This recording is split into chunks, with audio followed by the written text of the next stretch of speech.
Vamos já imediatamente passar ao Dr. José Antônio Ribeiro de Oliveira, que é nosso colega, juiz aqui da 15ª Região, é juiz da 6ª Vara de Ribeirão Preto, doutor em Direito do Trabalho e Seguridade Social pela Universidade de Castilha-La Mancha, na Espanha, título, né, que foi revalidado pela USP. Mestre em Direito Obrigacional, Público e Privado pela Faculdade de Direito da Universidade Estadual, a Unesp. E aqui também, doutor José Antônio, me permita resumir o currículo de Vossa Excelência, né, porque senão também tomaria muito o precioso tempo que todos estamos aqui ávidos por ouvir. O senhor tem a palavra.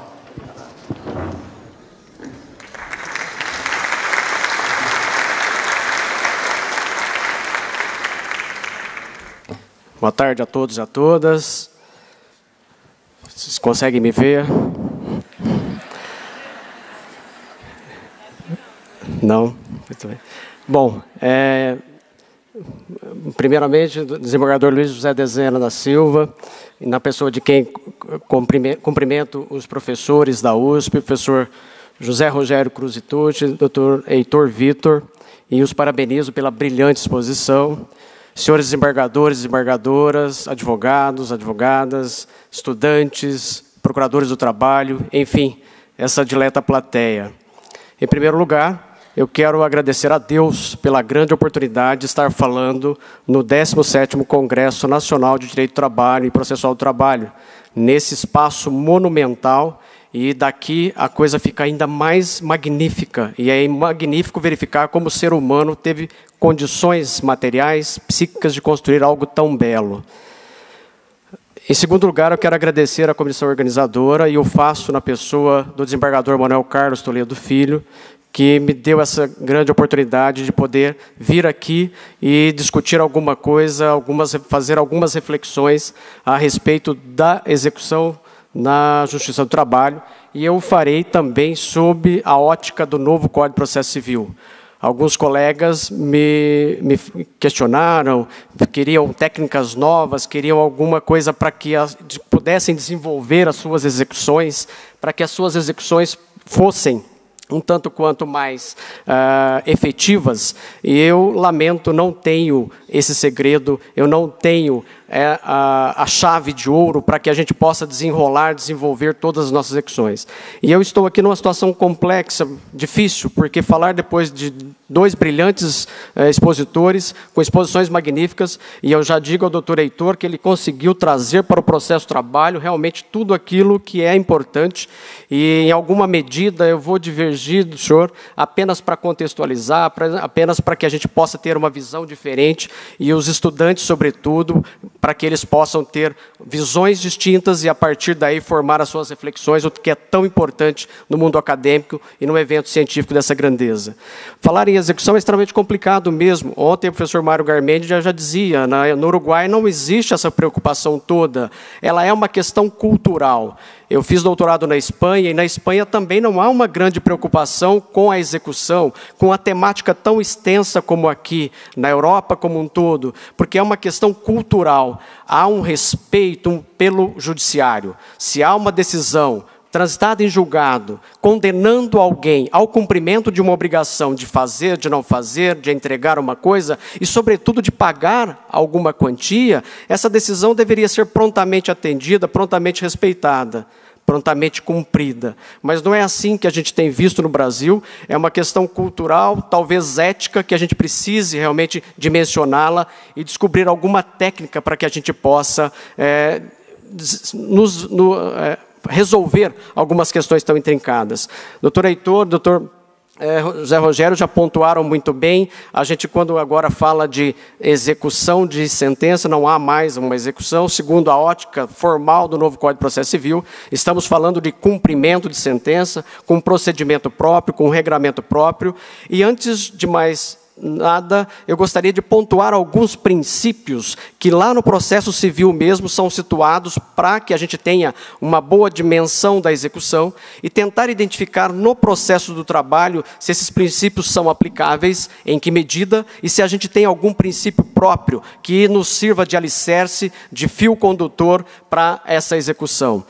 Araquém de Assis tem um livro monumental sobre a execução, seu manual de processo de execução, e ele enfatiza isso, por tratar a execução de uma fase satisfativa, ou cumprimento de sentença, todos os princípios gerais de processo, por óbvio, que se aplicam nessa fase específica, nessa fase especial, mas há alguns princípios próprios, inerentes à execução.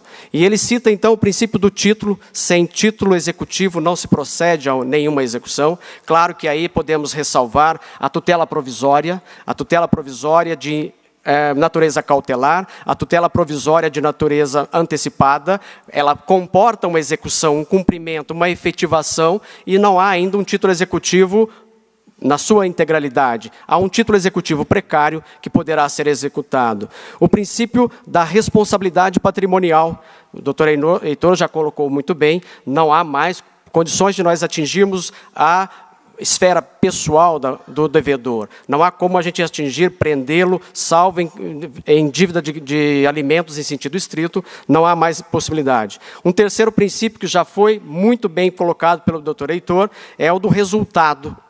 A execução se processa no interesse do credor, de modo que o princípio da menor onerosidade ou da menor gravosidade deve estar sempre ao lado desse princípio do resultado, porque a execução é depois de um título executivo, ou seja, de todo um caminho percorrido.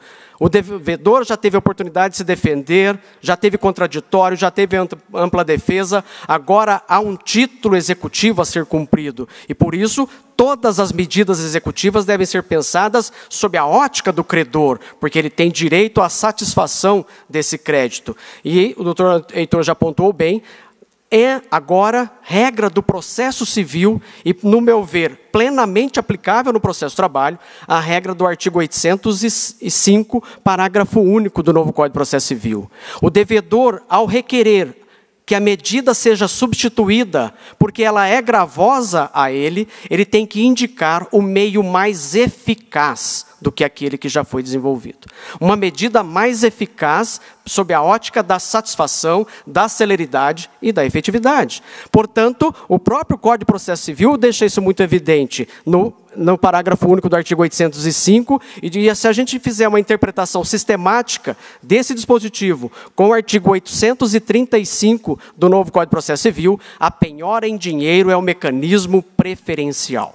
O parágrafo 1º do artigo 835 deixa evidenciado: se o juiz procede à penhora de dinheiro, e não se trata de salário, e não se trata de outra verba impenhorável, essa é a medida mais eficaz, porque eu não tenho que alienar esse bem. Portanto, eu abrevio em uma medida muito forte essa execução. É nas outras possibilidades de penhora, e quando ele requerer uma substituição de penhora, é que ele deve indicar ao juiz que o meio que ele está oferecendo, a penhora que ele está oferecendo, o bem que ele está querendo nomear em substituição é mais eficaz, comporta uma alienação mais eficaz, mais efetiva, mais célere. Porque pode ser que o veículo tenha sido penhorado e esse veículo, de alguma forma, seja importante para aquele executado. E ele, então, pede para que seja substituída essa penhora por um imóvel. Nessa substituição de penhora, ele tem que demonstrar ao juiz que a substituição leva a uma maior eficácia, que, inclusive, esse imóvel é de mais fácil alienação. A menor onerosidade, portanto, tem que ser revista, repensada, já sob a ótica do processo civil e não do processo de trabalho. E por isso mesmo, doutor Heitor, a súmula 417 do Tribunal Superior do Trabalho foi revista agora há pouco, para possibilitar penhora de dinheiro também em execução provisória, já que esse é o bem preferencial na gradação legal. Ademais desses princípios, o princípio da disponibilidade, que seria questionável no processo de trabalho, se o credor pode renunciar ao crédito trabalhista, já que o próprio direito material evoca o princípio da irrenunciabilidade desse direito material. E o princípio da adequação procedimental. A execução, o cumprimento de sentença, não tem um procedimento linear, retilíneo, que vai sempre à frente. A execução é feita de percalços, de idas e vindas. A gente faz uma penhora, julga os embargos, manda o bem à asta pública, não há aquisição. Vai outra vez e não há satisfação, eu preciso retomar essa execução. Muitas vezes ela está caminhando num sentido e a gente percebe que há um mecanismo mais eficaz, uma outra penhora que seria muito mais eficiente. E eu posso, então, começar ou recomeçar esse cumprimento de sentença, adequando o procedimento a cada caso concreto. Nós teríamos na execução trabalhista algum princípio que fosse próprio, que a gente pudesse evocar para que a nossa execução fosse mais efetiva? Sim, o princípio inquisitivo, tão pouco comentado, é da índole do processo de trabalho. Artigo 878 da CLT. O juiz do trabalho pode iniciar a própria execução de ofício. E há uma regra hermenêutica milenar, no sentido de que quem pode o mais, pode o menos. E, portanto, o juiz do trabalho que inicia a própria execução de ofício determina penhora online, determina penhora de determinados bens, determina substituição de bens, determina várias medidas. Essa é a tônica do processo de trabalho. O juiz não espera, porque ele está a satisfazer um crédito de natureza alimentar na maior parte das vezes. Ele faz de ofício e caminha e toca esse procedimento, esse rito, portanto. Aliado a ele, eu chamaria de princípio da máxima efetividade. Exatamente porque estamos numa execução trabalhista de crédito alimentar, muitas vezes salários não pagos, verbas rescisórias não pagas, horas extras não pagas, e parece que horas extras não são tão importantes assim. O professor Márcio Túlio Viana ontem deixou muito claro, não pagar horas extras é algo extremamente perverso, porque o sujeito está no sobrelabor, na sobrejornada, e ele não recebe o salário da sobrejornada, do sobreesforço humano. E, portanto, diante dessas verbas, eu preciso procurar medidas, algumas técnicas, para que a nossa execução seja a mais efetiva possível, diante desse princípio da máxima efetividade. Claro que com a reforma trabalhista, todos nós sabemos, nós perderemos esse poder. Não haverá mais o princípio inquisitivo no processo de trabalho, porque o juiz só vai poder iniciar a execução de ofício nos processos em que haja ius postulandi. Se houver advogado patrocinando o reclamante, patrocinando a causa, o juiz já não poderá mais nem iniciar de ofício a execução e, se assim se entender, tocar a execução de ofício, terá de esperar a iniciativa do advogado para que isso se dê. Não sei como vamos sobreviver a isso, não sei como vamos tocar a nossa execução, mas talvez tenhamos que repensar sobre esse aspecto. E por isso, há ainda numa linha introdutória de se preocupar e pontuar que na execução trabalhista, especialmente, nós temos a primazia do credor trabalhista. O credor trabalhista foi à Justiça do Trabalho para reclamar créditos de natureza alimentar. Ele tem, portanto, direito a uma execução efetiva. Lá mesmo no processo civil, o doutor José Rogério Cruzitucci já pontuou, o artigo 4º do novo Código de Processo Civil, que é uma norma geral de processo e que, portanto, se aplica plenamente à execução e ao processo de trabalho, pontua, deixa muito claro que há um direito fundamental à decisão de mérito, mas não somente à decisão de mérito, à satisfação do direito reconhecido nessa decisão de mérito. De modo que a fase satisfativa, de certa forma, integra a própria solução de mérito, de modo que a fase satisfativa é aquela que realmente entregará ao sujeito o chamado bem da vida. O trabalhador, quando vai à Justiça do Trabalho, ele não quer saber de sentença, de acórdão, se transitou em julgado ou não, ele quer o dinheiro dele. Ele quer receber o salário, as horas extras, as rescisórias e tantas outras verbas trabalhistas. Por isso, há no processo de trabalho um direito fundamental a essa tutela executiva. E essa tutela executiva tem que se dar mediante algumas técnicas. Há técnicas no processo, e o doutor Heitor já se referiu muito a elas, e eu diria que há, então, como consequência desse direito à efetividade, um direito a técnica mais eficaz no estágio atual da arte. O processo, como um sistema, ele prevê muitas e muitas técnicas. O novo Código de Processo Civil prevê inúmeras que já foram comentadas. Essas técnicas têm que ser pensadas, levadas à Justiça do Trabalho de algum modo. Por isso mesmo, sendo a nossa CLT de 1943, nós precisamos fazer com que ela receba essas normas novas, ela receba essas técnicas novas. Surge aí a doutrina das lacunas ontológicas, tão importantes para o processo do trabalho, tão importantes para a execução trabalhista. Porque não é possível que a gente tenha uma técnica mais eficaz no processo civil, que leve ao melhor resultado, e a gente não a aplique no processo de trabalho que lida com créditos alimentares. A gente tem que arrumar formas, mecanismos, interpretações, à luz de princípios constitucionais, para que a gente tenha caminhos para essas técnicas dentro do processo de trabalho. E aí, penso que a bússola que nos caminhará nessa escolha das técnicas, no rearranjo do processo de trabalho, para que elas sejam possíveis, a dignidade humana. A dignidade humana do trabalhador está em jogo, porque ele quer receber as suas verbas alimentares. A dignidade da justiça do trabalho está em jogo, porque ela proferiu uma sentença condenatória e o sujeito não cumpre essa sentença, a empresa não paga, a empresa não cumpre o comando judicial. Isso é atentatório à dignidade da justiça também. De outra forma, ou de outro lado, a gente também não pode vilipendiar o devedor.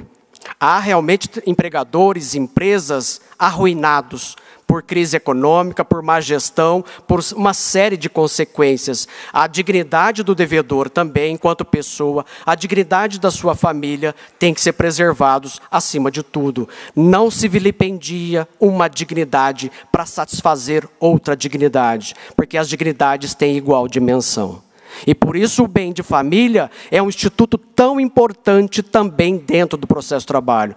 O juiz do trabalho, por mais vigoroso que seja, por mais técnica que queira aplicar, não pode se descuidar desses princípios ontológicos, não pode se descuidar da dignidade humana, porque ela está acima de qualquer coisa. Por isso, então, há de se preservar o bem de família, há de se preservar algumas outras situações, por exemplo, daquele sócio que nunca foi beneficiário da prestação de serviços. Poderíamos até pensar daquele sócio que tinha uma cota mínima, que apenas ajudou na constituição da empresa e não tinha qualquer ingerência, qualquer participação, qualquer lucro, qualquer retirada. Podemos pensar nessas e noutras situações. A primeira técnica que me vem à mente é uma que já foi pontuada brilhantemente pelo doutor Heitor, a técnica do artigo 139, inciso 4º do novo Código de Processo Civil. Bem, poderíamos dizer que essa técnica já existia no processo de trabalho, com todo respeito ao processo civil. O artigo 765 da CLT já dava poderes muito grandes ao juiz do trabalho. E a gente achava que o juiz teria iniciativa de ofício para busca da verdade, para a busca das provas, mas não é só isso. O artigo 765 da CLT, e o professor Manuel Carlos pontua isso muito bem, determina que o juiz pode praticar quaisquer diligências para a solução do processo. Se a solução do processo compreende a fase satisfativa, a entrega do salário, das verbas rescisórias, aí estava compreendida há muito tempo essa efetividade, esse poder de execução que o juiz do trabalho tem, esse poder de efetivação que o juiz do trabalho tem. Portanto, essas diligências da fase executiva, o juiz já as podia tomar com base no 765. E eu tenho até brincado com os meus alunos que o juiz trabalha meio maluco. Ele tem uma 765 na mão e sai da frente. Porque chegou na execução, ele saca a sua 765 e sai atirando para todo lado. Mas veja, o próprio processo civil levou uma arma de guerra para o CPC. Talvez inspirado, ainda que sem o perceber no processo de trabalho, ele leva para o CPC o artigo 139.4. E dá para os poderes do juiz a imposição de medidas coercitivas, indutivas, mandamentais ou subrogatórias para a efetivação dos seus comandos, inclusive comandos de obrigação de pagar quantia, como já bem pontuado. Isso é extremamente importante, muito importante, porque nós temos várias situações, vários casos. Uma é a situação do sujeito que realmente não tem patrimônio, perdeu tudo. Não tem como satisfazer a execução. Outra é a situação do sujeito que oculta patrimônio. E, infelizmente, na Justiça do Trabalho, isso é recorrente. Isso é recorrente. Aquele sujeito que oculta patrimônio, será que nós temos que ter a mesma valoração para a sua situação? Teremos que ter tanta preocupação com o devido processo legal? Teremos que ter tanta preocupação até mesmo com o seu sagrado direito de locomoção, com o seu sagrado direito de ir e vir? Quando ele zomba da justiça? Porque se o sujeito não tem bens, mas vive numa condição aparentemente de ter patrimônio, isso é uma situação diferente. Ele não tem veículo, mas aparece na página do Facebook que ele acabou de comprar um carro importado. Ele não tem dinheiro, mas aparece na sua página do Facebook que ele viajou para Miami 3 vezes por ano, 4 vezes por ano. Então, senhores advogados, peçam para os devedores apagarem o Facebook, deletarem todas as informações que esses juízes do trabalho poderão utilizar. Isso é indigno. O sujeito que ostenta uma renda incompatível com a média da população brasileira, com todo respeito, pode estar zombando da justiça. E aí, então, nessa situação, eu poderia aplicar alguma medida. Nessa colisão de direitos fundamentais, de um lado o direito de ir e vir, a liberdade, o direito de locomoção, de outro direito à satisfação de um crédito alimentar. Nessa colisão de direitos fundamentais, em alguma situação devidamente comprovada, eu poderia sim indicar algumas medidas. Por exemplo, apreensão de passaporte. Por exemplo, a apreensão de CNH. Porque se o sujeito não tem carro, como é que ele dirige? Por que ele precisa tanto dessa CNH? Claro, se o juiz se deparar com uma situação em que o sujeito dirige, ele precisa, inclusive, para exercer a sua profissão, para exercer o seu trabalho, essa é uma situação. Ele está utilizando o veículo da sua esposa, que tem renda, que tem patrimônio, essa é outra situação. Mas a sua esposa não tem renda, ele não tem nada, mas ele dirige. Como? Como? Essas situações, portanto, têm que ser pensadas e devidamente pensadas. E lá no processo civil estão pensando isso. Lá no processo civil. Por exemplo, há um jurista chamado Fernando Gajardoni, que diz o seguinte: uma das medidas que o juiz do trabalho poderia aplicar é a de proibir o empregador de ter novos empregados. Se ele não tem condições de pagar aqueles empregados que já dispensou, se ele descumpriu a lei dispensando e não pagando rescisórias, é porque ele não tem condições de ter novos empregados. Olha para vocês verem, um processualista civil pensando uma medida tão drástica quanto essa. Talvez tenhamos que repensar as nossas verdades, as nossas temáticas. Outra medida extremamente importante no processo civil, que já não é de hoje, que veio com a alteração de 2005, no antigo artigo 475J, é do artigo 523 do Código de Processo Civil de 2015.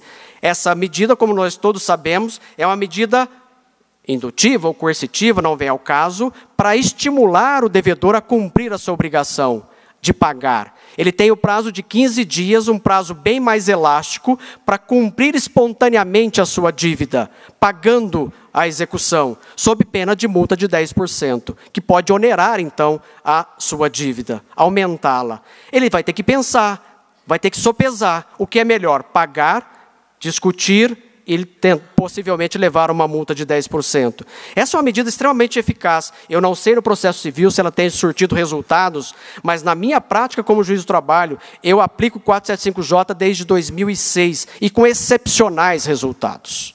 Excepcionais resultados. Em Araraquara, por exemplo, 50% dos devedores pagavam para não sofrer a penalidade da multa de 10%. Portanto, é uma medida muito importante. Ah, mas ela não cabe dentro do processo de trabalho. Por que não cabe dentro do processo de trabalho? Há duas interpretações muito fortes nesse sentido. A primeira, é plenamente possível porque há uma lacuna ontológica.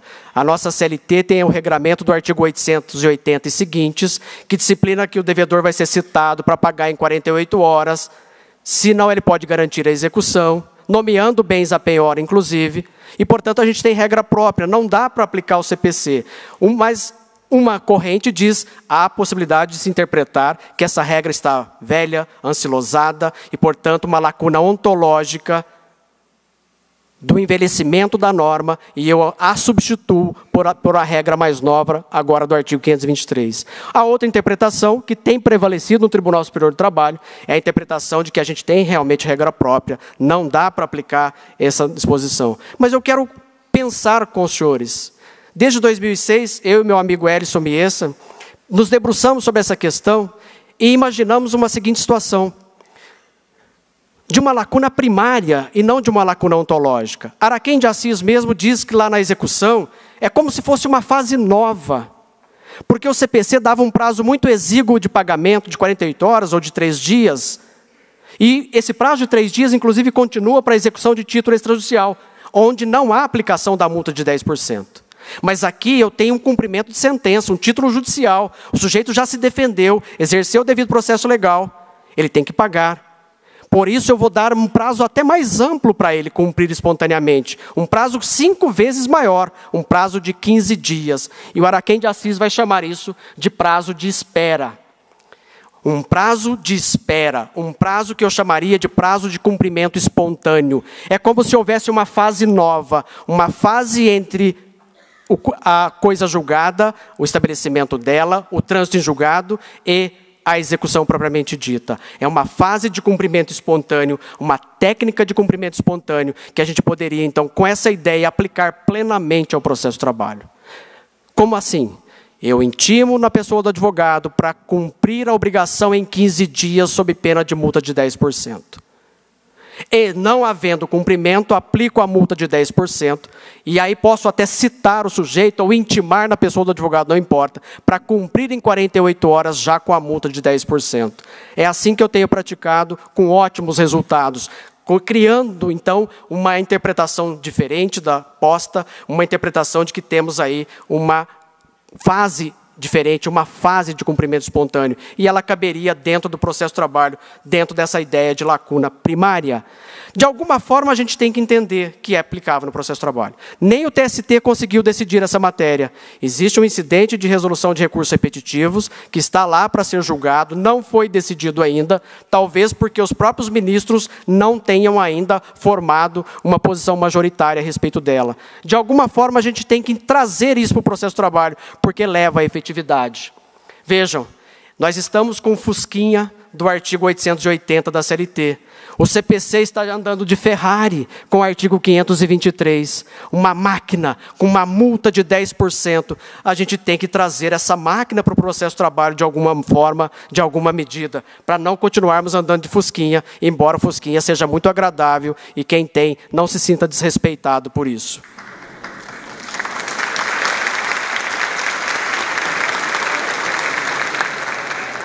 Eu vou pular aqui os artigos, até pelo adiantado do tempo que eu tenho, e vou direto à próxima técnica, a técnica da execução provisória. A execução provisória tem sido melhorada, aperfeiçoada dentro do processo civil, e a gente ainda continua com o nosso velho artigo 899 da CLT, que diz que a execução provisória só pode ir até a penhora.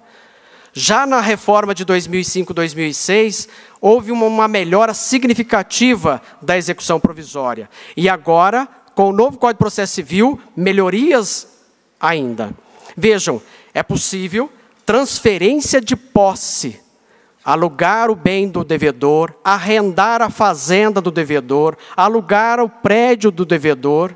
É possível isso. Até mesmo em execução provisória. É possível alienação de propriedade em execução provisória. É possível também liberação de dinheiro em execução provisória. Claro que mediante caução. O artigo 520, inciso 4º do Código de Processo Civil, vai exigir que, para medidas tão drásticas, tão rigorosas, haja uma garantia. Mas o próprio Código de Processo Civil já dispensa essas garantias em algumas situações. E no código anterior, lá na reforma de 2005-2006, havia requisitos cumulativos para que houvesse liberação de dinheiro, alienação de patrimônio em execução provisória. Exigia-se que o crédito fosse de natureza alimentar, de até 60 salários mínimos, e que o sujeito se encontrasse em estado de necessidade.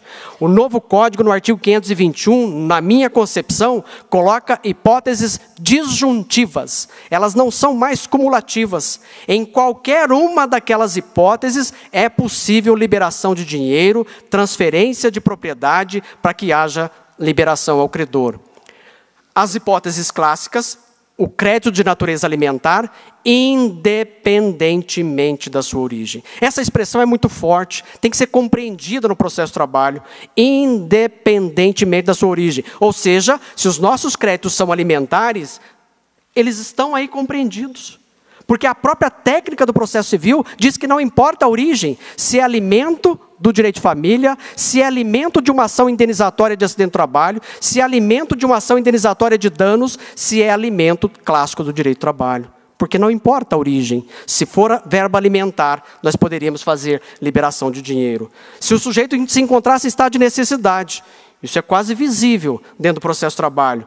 Ou ainda, se pender agravo de instrumento contra o não processamento de recurso extraordinário ou de recurso especial. Ou ainda, se a decisão é em conformidade com uma súmula do Supremo Tribunal Federal ou com uma súmula do Superior Tribunal de Justiça. Vejam, há um leque muito maior de possibilidade de efetivação. Claro que nós temos que tomar devidos cuidados. Até mesmo relembrar a ideia dos capítulos de sentença, a teoria dos capítulos de sentença. Isso no processo civil é estudado tanto quanto academicamente. No processo de trabalho existe uma riqueza de capítulos de sentença. 20 pedidos, 30 pedidos, só na teoria. Na prática isso quase não ocorre. Mas na teoria é possível que haja muitos pedidos.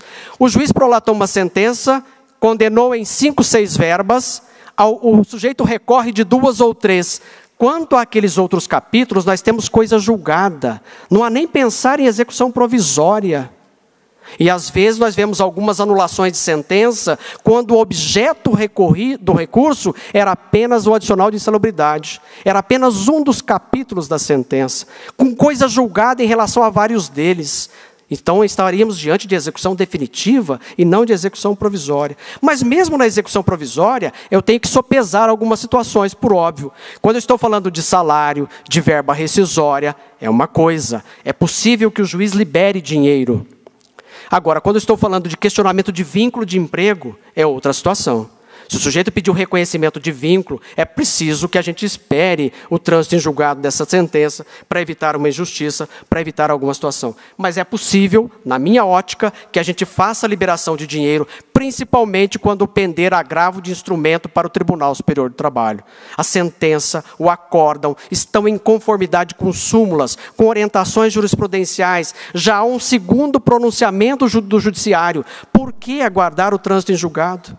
Por que essa divisão do ônus do tempo do processo fica só sobre as costas do trabalhador, do exequente? É preciso repensar isso, portanto. E o advogado fica feliz. Quando o juiz louco libera dinheiro em execução provisória, ele fica extremamente feliz. O reclamante recebe o dinheiro, fica feliz, acha que a justiça é boa, que ela é rápida. O advogado recebe os 30% de honorários dele e fica muito feliz. Mas é óbvio que a gente tem que verificar em cada situação, em cada caso concreto, se é o caso ou não de fazer essa liberação de dinheiro. No entanto, há uma técnica permitida pelo processo civil e que a gente tem que levar para o processo de trabalho.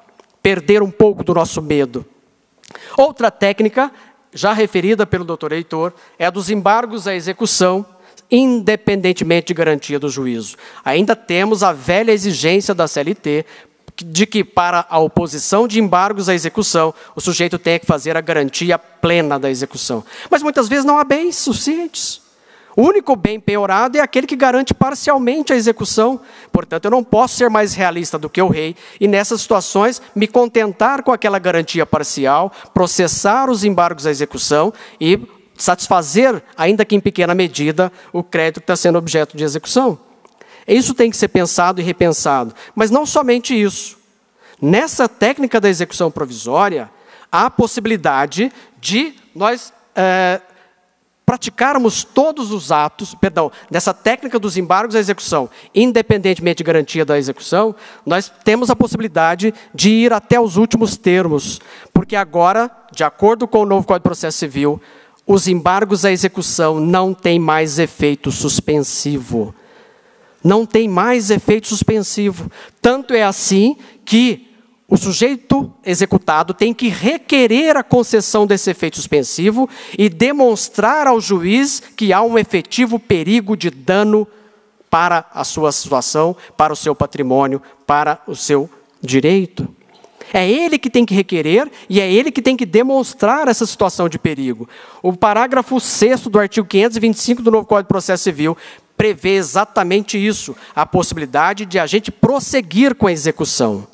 Inclusive com atos de expropriação. A regra é clara, como dizia aquele comentarista esportivo, muito clara. É possível, ainda que haja embargos à execução e processamento, que o juiz determine a asta pública, determine uma das formas de expropriação dos bens para satisfação do crédito. E o artigo 903 do novo Código de Processo Civil deixa isso ainda mais evidente, dizendo que se houver reforma posterior, não se desfaz a arrematação, não se desfaz qualquer forma de expropriação, não se desfaz a adjudicação.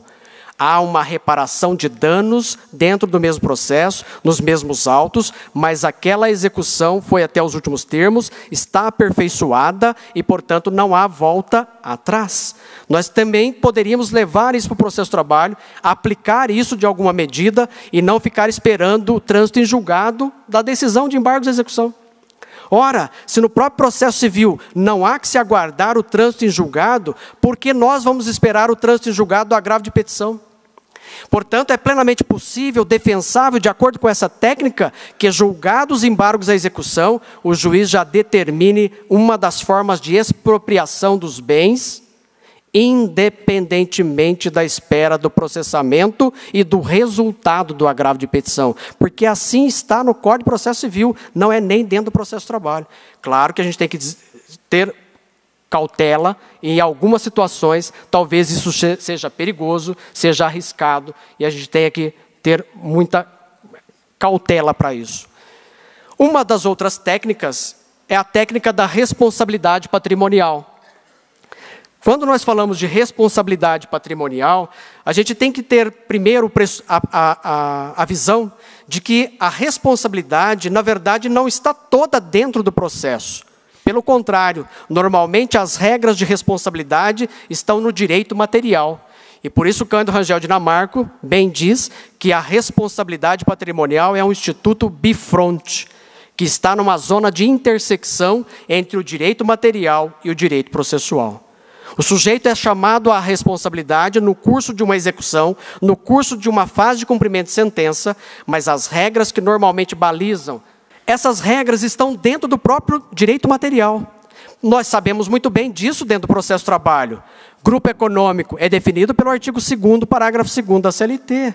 Sucessão trabalhista é definida pelo artigo 10 e pelo artigo 448 da CLT. Portanto, é o próprio direito material que vem trazer muitas figuras importantes de responsabilidade patrimonial. E é uma pena que o projeto de reforma trabalhista vá praticamente desconfigurar a ideia de grupo econômico. Nós tínhamos duas teses, da subordinação ou da coordenação, e o projeto prevê expressamente que tem que haver efetivo controle de uma empresa sobre as demais. Isso já foi dito ontem, eu estou apenas pontuando. Se houver realmente aprovação da reforma, e tudo leva a crer que sim, a responsabilidade no grupo econômico vai ficar muito mais difícil, muito mais complicada. Mas a responsabilidade dos sócios, por exemplo, é uma responsabilidade que a gente tem que ter muito em conta.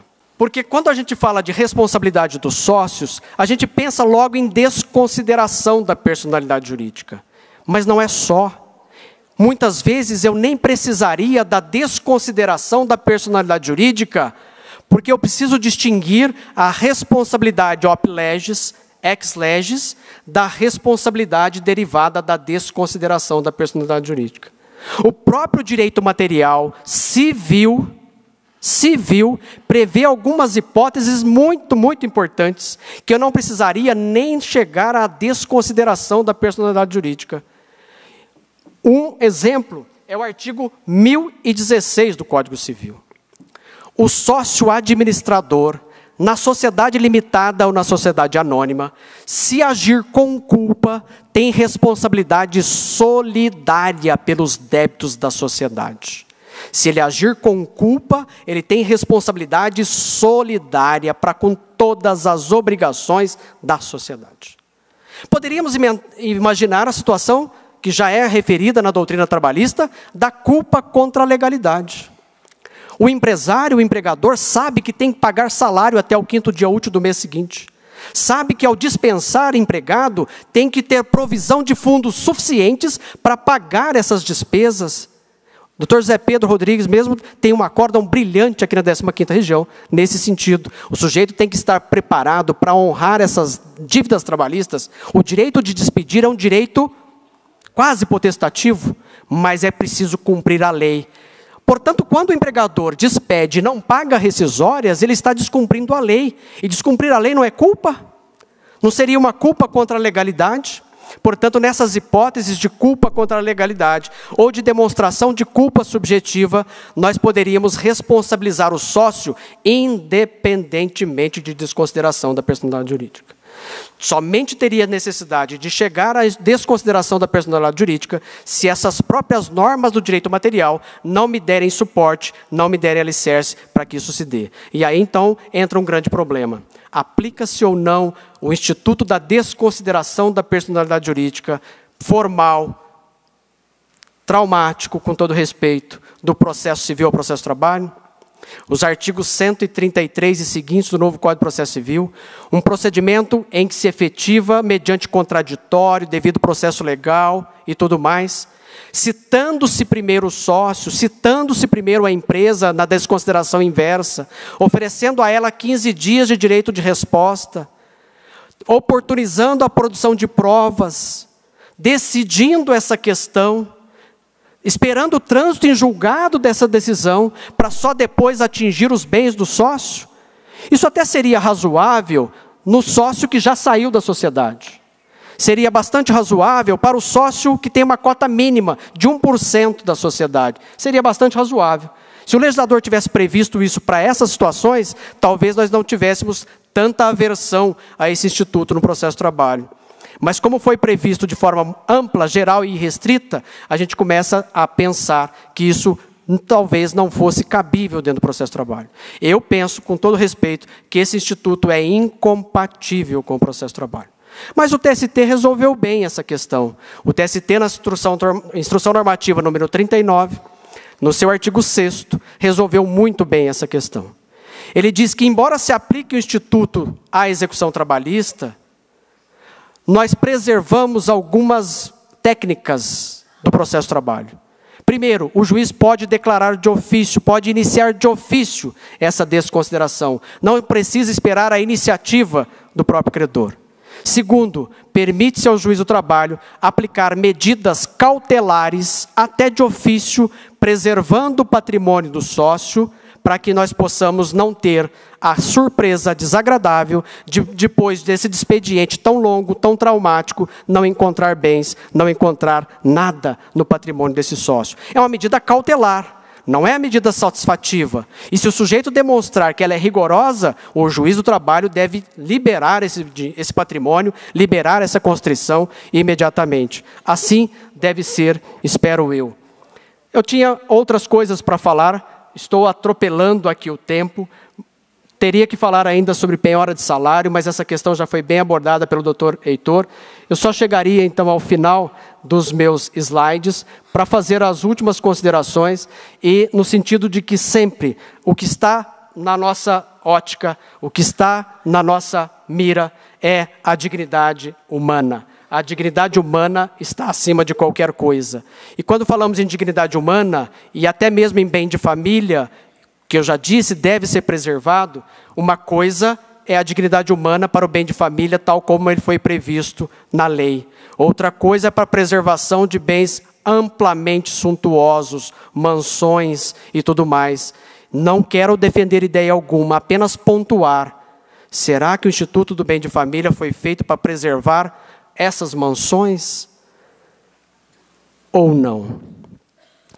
Fica para que nós possamos pensar, especialmente aos estudantes que estão formando as suas ideias, formando as suas teses, para que a gente possa ter algo mais concreto, algo mais digno no futuro.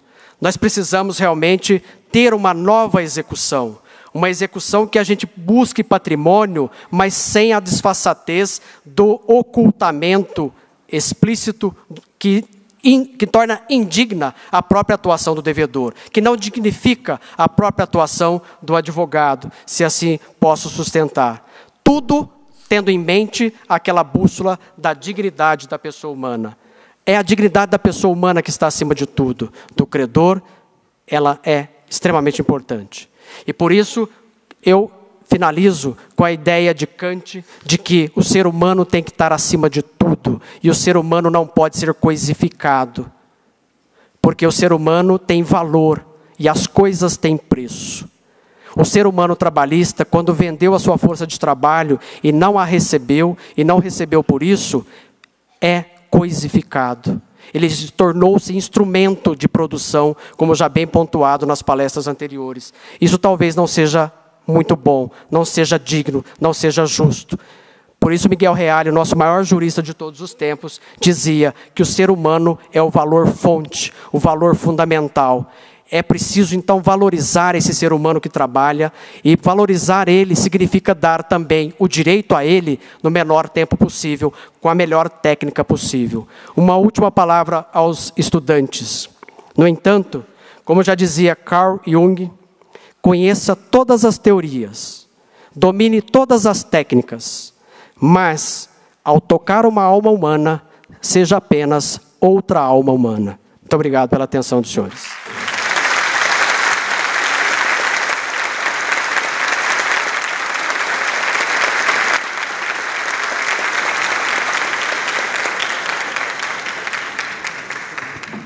Bem, após essas aulas que recebemos aqui, confesso que quando ouvi o professor Tucci e o professor Heitor, eu pensei comigo, não, acho que eu estou fazendo tudo errado. Estou atropelando tudo. Ainda bem que o doutor Zé Antônio me trouxe de volta para a Justiça do Trabalho e eu consegui enxergar de novo. Mas a direção da escola, a presidência do tribunal foi muito feliz em escolhê-los e colocá-los junto com o professor José Antônio, porque houve exatamente esse contraponto, não para que nós saiamos daqui resolvidos, mas que nós saímos daqui cheios de dúvidas, né? Afinal de contas, nós estamos aqui no campo das ideias, né? Mas uma reflexão que ficou, e eu acho muito importante, é que nós preservemos o devido processo legal. Isso, entretanto, não significa que o juiz do trabalho seja ingênuo, que com a preservação do devido processo legal, com a garantia do amplo direito de defesa, do devedor, enfim, que ele seja ingênuo. Então, lembrou o professor José Antônio que nós temos um impulso oficial, nós podemos tomar medidas acautelatórias de ofício, para que não haja uma frustração futura depois de todo um procedimento, né? E isso foi muito importante. Mas nós devemos lembrar também, e temos tido vários exemplos, em que o cidadão, ele é colocado no polo passivo da execução, e imediatamente é feita a apreensão de bens.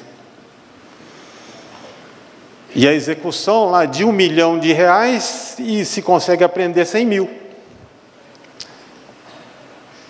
Ele maneja os embargos de terceiro e diz, olha, não tem nada a ver com essa execução. Eu saí, como diz o doutor José Antônio, eu saí dessa empresa faz 10 anos, nem conheço esse reclamante, não era meu empregado na época.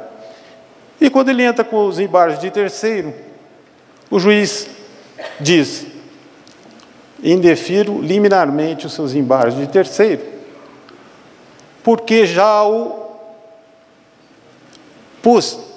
coloquei, esse cidadão já é parte na execução e, portanto, não pode ser terceiro. Então, eu faço essa colocação porque esse cidadão não é terceiro, mas ele não consegue garantir a execução também. Onde ele vai arrumar R$1 milhão para garantir a execução e se defender, poder provar que ele não tem nada, ou que o seu patrimônio não está sujeito à execução.